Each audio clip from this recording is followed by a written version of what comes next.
Hey, good morning. What a beautiful day it is to be a child of God. And you wouldn't know that.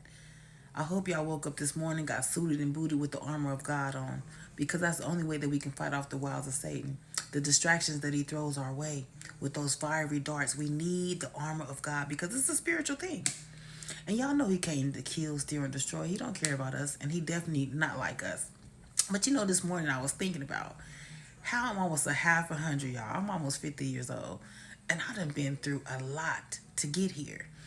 And even though I thank God for waking me up this morning, starting me on my way, giving me breath in my lungs, giving me another chance to serve him and get it right with him and also be a vessel for him, I thank God for that.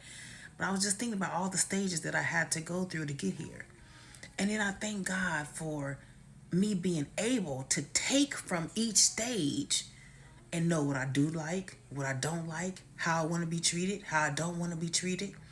So as we are children and babies and adolescents and teenagers and young adults and to this big old adult that we are now, whatever stage you're on, we are supposed to take from those stages in our life and learn how to do better.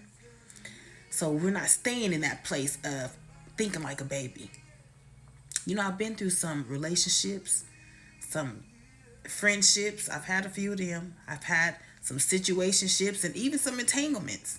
And I've learned from those how I don't want to be treated.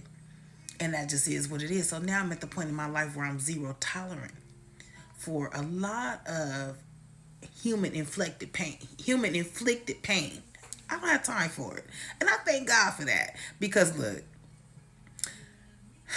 it's some things that when we grow, we learn where not to be, what spaces not to be in, who not to be around, because we already know that this can cause us to go back to our vomit or to make us lose our Christianity. So we learning. We're taking the meat from the bone and throwing the bone away. We're not staying stagnated. We're realizing that this journey of learning is a daily thing. Hey y'all, we're in First Corinthians chapter 13, going to verse 11. When I was a child, I spoke as a child. I understood as a child. I thought as a child. But when I became a man, I put away childish things. So we all know that First Corinthians chapter 13 is the love chapter. So Paul, with that scripture, was emphasizing love and spiritual maturity. To me, it emphasizes that my spiritual growth is a continuous journey. It's not a destination. It's a marathon and not a race. And personal growth is not separate from that. So I thank God for that. I want to grow in the Lord. I don't want to just know Psalms 23. The Lord is my shepherd, I shall not want. I want to know about my Father. I want to know how I can apply the word to my life, not just read it, but be a doer and be blessed by it. I want to be obedient to my Father. So I thank God for the growth, and spiritual maturity. I thank God that I had to start somewhere to get here. I hope that helps somebody. Y'all make sure you're not stagnated. Make sure you ask the Lord to fill you up until you overflow. Have a blessed day.